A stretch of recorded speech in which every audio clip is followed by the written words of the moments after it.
আমরা কারিগরি বাস চেষ্টা করেছি।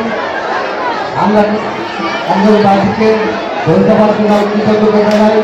সুন্দরভাবে শৃঙ্খলাবদ্ধভাবে রথযাত্রা উৎসব শেষ করতে পেরেছি এবং আমাদের প্রশাসনের কিছু দায়িত্বে আছে police, answer, VDP, DSP, SI, সকল সরকারি কর্মকর্তাদেরকেও আমরা কৃতজ্ঞতা জানাচ্ছি।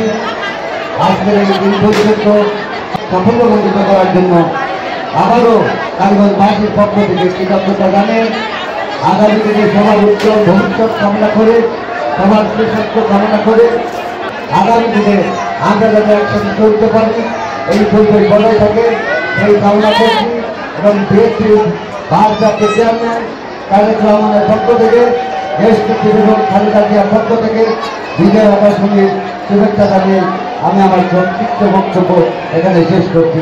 সকলকে অসংখ্য ধন্যবাদ।